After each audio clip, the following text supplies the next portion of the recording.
Hello, bachcho. Let's read this question. So this question says, a light wave traveling linearly in a medium of dielectric constant 4 is incident on the horizontal interface separating medium with air. The angle of incidence for which the total intensity of incident wave will be reflected back into the same medium will be okay.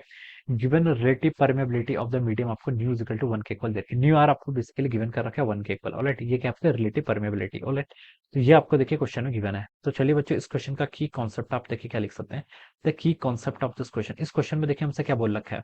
Question में ये बोला गया है the angle of incidence for which total intensity of incident wave will be reflected back into the same medium यानी कि देखिए ये कौन सा फिनोमेना होता है जहां पर आपकी इंसिडेंट रे आपकी क्या होती है कंप्लीटली रिफ्लेक्ट बैक हो जाती है सेम मीडियम में that phenomena is called our total internal reflection alright so we can write down the key concept of this question is total internal reflection क्या लिख सकते हैं total internal reflection will be the key concept of this question okay अब देखिए बच्चों इसको start करते हैं टोटल इंटरनल रिफ्लेक्शन देखिए होता है क्या अगर कोई रे ऑफ लाइट देखिए आपकी डेंसर मीडियम से रेयर मीडियम की तरफ जा रही है ओके ये मान लीजिए आपका क्या है this is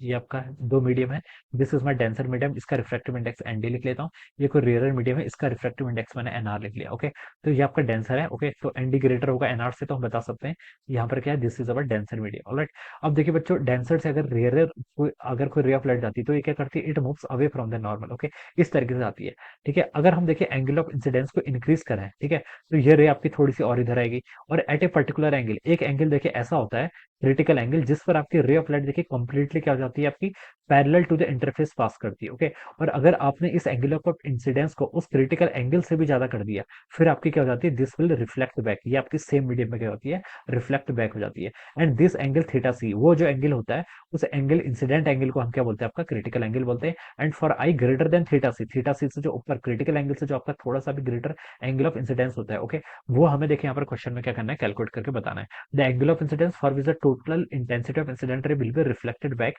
into the same medium okay तो हमें यहाँ पर क्या बताना है यहाँ पर आई की वैल्यू बेसिकली आपको यहाँ पर फाइंड आउट करके बतानी है ओके तो चलिए बच्चों इस क्वेश्चन को स्टार्ट करते हैं ठीक है अब देखिए बच्चों हम यहाँ से क्या लिख सकते हैं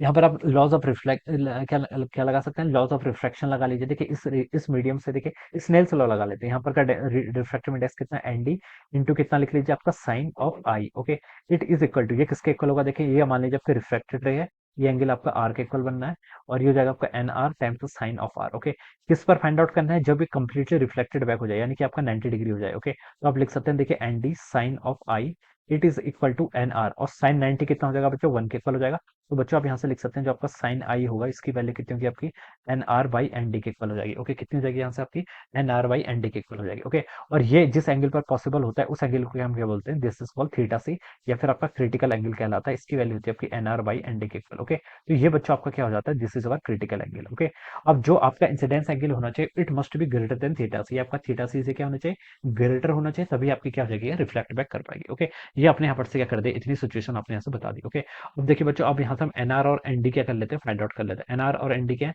ये आपका रिफ्रैक्टिव इंडेक्स है ठीक है this are our refractive index आपको देखिए रिलेटिव परमेबिलिटी दे रखी है और डाइलेक्ट्रिक कांस्टेंट दे रखा है डाइलेक्ट्रिक कांस्टेंट क्या होता है आपका ये होता है relative permeability sorry relative permittivity बोल दीजिए या फिर डाइलेक्ट्रिक कांस्टेंट बोल दीजिए ओके दोनों का मीनिंग क्या होता है आपका सेम होता है ओके और न्यू आर क्या आपका रिलेटिव परमेबिलिटी ये डाइलेक्ट्रिक मीडियम है तो इसकी वैल्यू क्या होती है डाइलेक्ट्रिक या फिर नॉन मैग्नेटिक मीडियम के लिए 1 के इक्वल होती है और हमें पता है रिफ्रैक्टिव इंडेक्स को देखिए कैसे लिखते हैं refractive index is written as mu r और एप्सिलॉन आर ओके ऐसे हम क्या करते हैं इसको लिखते हैं ऑलराइट तो ये देखिए आपके यहाँ पर से ऐसे हो जाएगा ऑलराइट अब देखिए इसको आप क्या लिख लीजिए n are by N d इसकी वैल्यू आपको फाइंड आउट करनी है दोनों मीडियम आपके सेम है तो देखिए न्यू आर और न्यू आर की वैल्यू तो 1 हो जाएगी ओके यहाँ से कितनी हो जाएगी न्यू आर और न्यू आर की वैल्यू आपकी 1 के इक्वल हो जाएगी और यहाँ से हम लिख सकते हैं epsilon r okay rare medium के लिए एप्सिलॉन आर की वैल्यू कितनी होगी 1 के equal divided by root of दूसरा मीडियम क्या आपका इसका डायरेक्ट्रिक कांस्टेंट गिवन करके 4 के इक्वल है तो ये आपका 4 के इक्वल हो जाएगा तो इसको सॉल्व करेंगे तो कितना आ गया आपका 1/2 ओके ये आपका एयर मीडियम है ये आपका एयर वाला मीडियम है